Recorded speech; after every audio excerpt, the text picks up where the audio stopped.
Well, today we're going to open up the viewer email bag to answer some of your money questions. Joining us once again is financial expert and author of the new book, Good Money Revolution, Derek Kinney.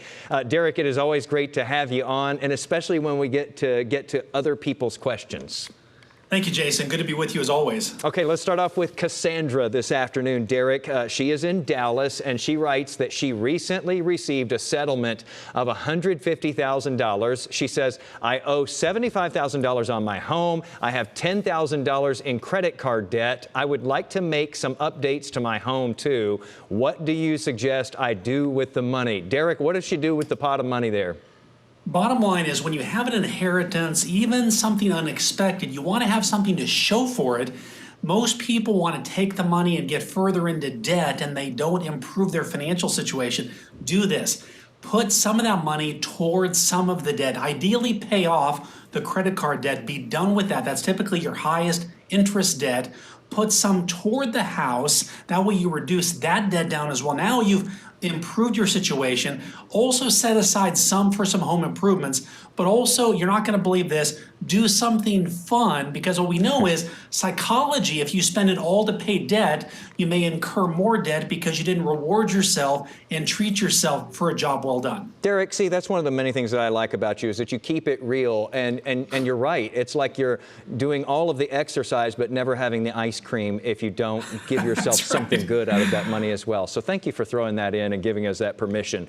Let's get to Tim in Highland Park this afternoon now. He emails in, I'm planning to expand my business and need to purchase a new piece of machinery for about $125,000. Congrats to Tim that the business is doing well. Do you recommend that I pay cash for it or finance it?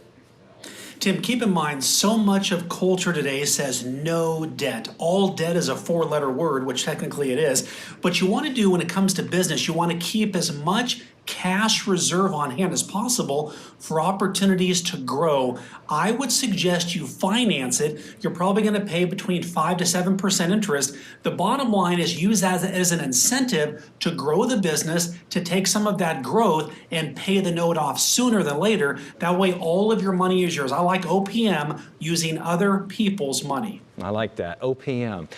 Shannon in Colleyville is asking this afternoon, I'm a new investor. What is your advice on where to begin investing? I think a lot of people run into this too, Derek. She says, I'm comfortable taking risk. I have about a 20-year time frame, so long term. I watch you every week, and I love your advice, and I concur with Shannon there. What does she do? Where does she begin? Because I think that this is intimidating for a lot of folks.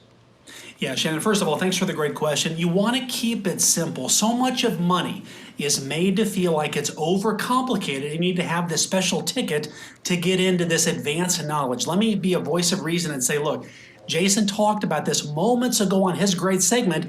You want to look at the indexes. You want to look at things like the Dow Jones Industrial Average, the NASDAQ, things where you can buy them every single pay period and you're diversified. Keep in mind, with a 20-year time frame, the markets are going to go up and down. Individual stocks are probably not the best way to go, but those indexes, they're called exchange-traded funds, are going to be your secret friend right now.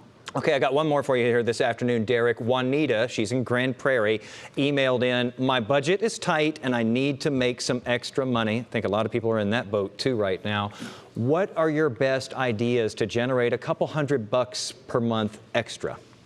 Juanita, here's my best 3 ideas for you right now. First of all, look at where you're working right now and find out, could you make more money now? If you identified, how can I help the company make more money or save more money, and go to your boss and say, look, if we do these things over the next 30 to 60 days, could I get a raise from those savings? Number 2 would be find a part-time job. Evenings, on the weekends, an existing company takes all the thought out of it. You simply show up, do the work, and make extra money. Or ask yourself this question.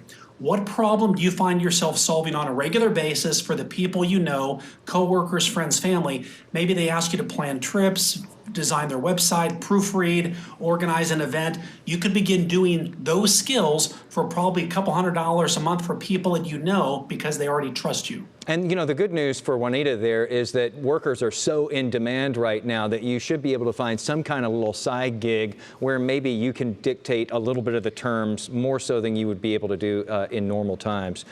Derek, that's all we have time for this afternoon, but I think those are really great because they speak to things that other people might be dealing with. Thank you, as always, for taking the time and giving the advice. My pleasure, Jason. Good to be with you as always. Derek Kinney, the author of Good Money Revolution. We'll see you again next week.